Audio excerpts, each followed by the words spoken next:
پہاڑی زبان میں اپڈیٹ سنیے۔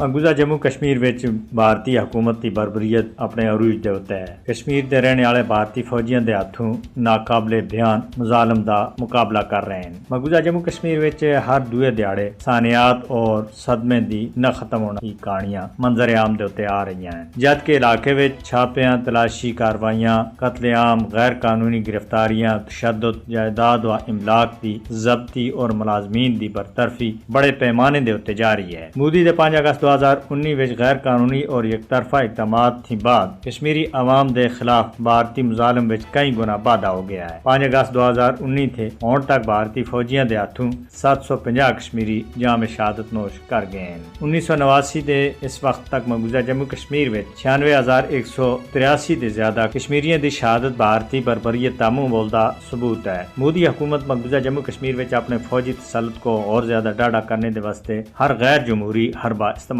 کر رہی ہے۔ ہزاراں کشمیری اس وقت کالے قوانین دے تحت بھارتی جیلوں دے اندر قید ہیں، جڑے تمام بنیادی حقوق تھی محروم رکھے گئے ہیں۔ انسانی حقوق دے بین الاقوامی اداریاں سن مقبوضہ جموں کشمیر وچ بھارتی فوجیاں دے ہاتھوں انسانی حقوق دی خلاف ورزیاں دے بارے وچ کئی بار خبردار بھی کیتا ہے۔ کشمیری مسلمان پچھلے 75 سالاں دی زیادہ عرصے تھی بھارتی فوجیاں دے مظالم اور بربریت برداشت کر رہے ہیں۔ مقبوضہ جموں کشمیر وچ بھارتی مظالم دے اتتے دنیا دی مجرمانہ خاموشی انتہائی افسوسناک ہے۔ اقوام متحدہ اور عالمی طاقتاں کشمیری عوام کو بھارتی جہریت تھی بچانے دے واسطے عملی اقدامات کرن۔ انجمن اوقاف جامعہ مسجد سری نگر سن تنظیم دے سربراہ میر واعظ عمر فاروق دی لگاتار غیر قانونی نظر بندی دے اتتے سخت خفگی دا اظہار کردے ہوئے اس نظر بندی کو حد درجہ غیر قانونی، غیر انسانی اور غیر اخلاقی قرار دے کے انہیں دی فوری رہائی دا مطالبہ کیتا ہے۔ بیان وچ آخیا گیا کہ میر واعظ دی نظر بندی مذہبی اور انسانی حقوق دی سخت خلاف ورزی ہے۔ شمالی کشمیر دے ضلع کپواڑہ وچ بھارتی پولیس دا ایک اہلکار بکرم